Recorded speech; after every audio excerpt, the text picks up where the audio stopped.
Chikahan ko nga kayo ng a little bit dahil wala naman din akong magawa ngayon. Saka marami din naman akong time para makapag voice over dahil day off namin ngayon. Linis muna tayo ng apartment for today's video. Dahil wala kaming magawa ngayon, ay magpa-vlog na lang kaming dalawa. Grabe ang pa-day off dito. Bali 2 days kaming pahinga, Sabado at Linggo. Tapos Monday to Friday may pasok kami ni Kumaring Ara. Pero okay lang din naman dahil nakafix naman yung sweldo namin. Pero kung gusto namin mag-overtime, nasa sa amin yon. Babayaran nila yon. Dahil nga first week pa lang naman namin dito, hindi pa namin kabisado. Pero kapag kabisado na namin, mag-extra din kami para may extra income na din. Or maggagala-gala kami once a month. O diba, for the vlog. Pero sa totoo lang dati, hindi ko pinangarap or ni mapasok sa isip ko na makakapag-Europe ako. Dahil hindi naman talaga ito yung dreamland ko. Pero minsan ganun talaga, kung alin pa yung hindi mo pinapangarap, siya pa yung nagkakatotoo. Pero hindi ko pinagsisisihan na napunta ako dito dahil hello, lahat na ata ng gusto ko sa buhay is parang nandito na. Una sa lahat yung peace of mind. Sobrang tahimik kasi dito. Talagang walang makikialam sa'yo. At bukod pa doon, sobrang safe ng lugar na to. Kaya kahit maglakad ka ng gabi, madaling araw, pwede, walang mananakit sa'yo. And pag-usapang trabaho, alam nyo ba, sa totoo lang, ine-expect talaga namin is yung grabihang trabaho. Yung mabibigat na trabaho, yung ibibigay nila sa amin.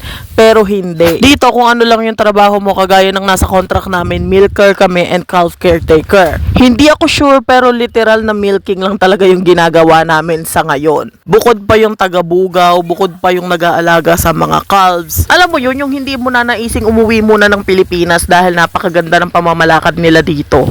Eka nga nila is work-life balance talaga. Unang dating nga namin dito, sumabak kami ng 3 a.m. natapos kami ng 10 a.m. tapos na. Pero syempre hindi naman palaging ganon.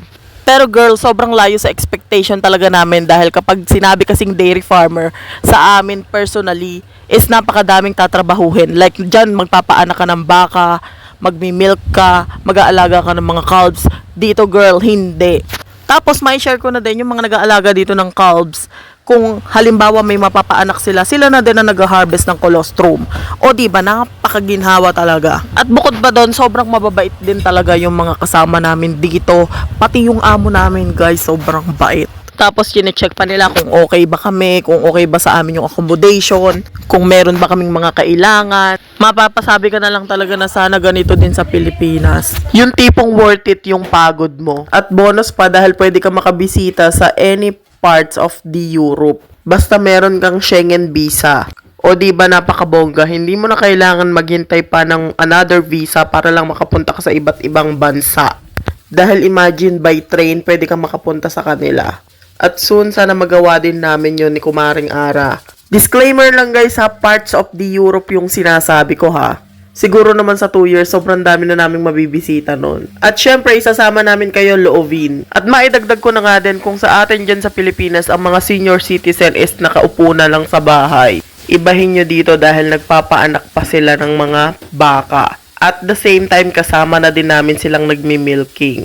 At sobrang liligsi pa nila para silang hindi senior citizen as in. At partida pag Sabado at Linggo, nag-e-extra din sila. Sobrang sisipag talaga ng mga tao dito. At the same time, napaka-workaholic nila. Pag sinabing trabaho, trabaho talaga. Magbibiruan lang yung mga yan pagka break time na. Pero pag usapang trabaho na talaga, nakasalang na kami, ay wala nang kibuan yan. Tapos napaka-on time pa nila. Pag sinabi nilang ganitong oras, kailangan nandun ka. Dahil dadating at dadating talaga sila ng eksaktong oras. Unlike sa Pilipinas, late na't lahat. Hay nako, wala pa din. Sobrang napakadisiplinado ng mga tao dito. Napansin ko lang din, pati mga paligid dito, wala kaming makitang mga plastic na nagkalat. Yung mga basurang tumpok-tumpok. Pasensya na kayo dahil lagi ko talagang maikukumpara yung lugar na to sa Pilipinas. Dahil kung dyan sa atin, pag walang nakakakita, may nagtatapon ng mga plastic, kahit balat ng candy lang yan. Dito kasi kahit napakaliit na plastic, wala akong makita sa totoo lang. Siguro kung disiplinado din yung mga tao sa atin, may asenso talaga ang Pilipinas. At isa pang napansin namin dito, hindi sila naglalamangan sa trabaho, as in tulungan sila. Hindi na nila iintayin yung kasama nila na kumilos, as long as kaya nilang gawin, gagawin nila yan. Ikaw na lang talaga yung mahihiyang kumilos, yun ang napansin ko dito. Basta napakadami ko pang gustong i-chismis sa inyo pero sa susunod na lang yun. At kung ako yung tatanungin kung maganda ba dito sa Europe, Sobrang ganda, sobrang asensado, sobrang tahimik, malayo sa gulo, worth it ang pagod mo, lahat may sukle. Sobrang kalmado, na-appreciate din nila yung mga maliliit na bagay. Kaya naman sobrang pinagpapasalamat ko talaga kay Lord yung ibinigay niyang blessing sa akin. Kaya pala hindi ako matuloy-tuloy sa Australia. Meron pala siyang better plan para sa akin. At bonus, may kasama pa ako, nakasama ko din sa Israel. At partner ko rin dito. O diba, napakabongga. Soon, isi-share namin sa inyo kung saan kami nag-apply, paano kami nag-apply. Pero so far, ganito-ganto lang muna tayo.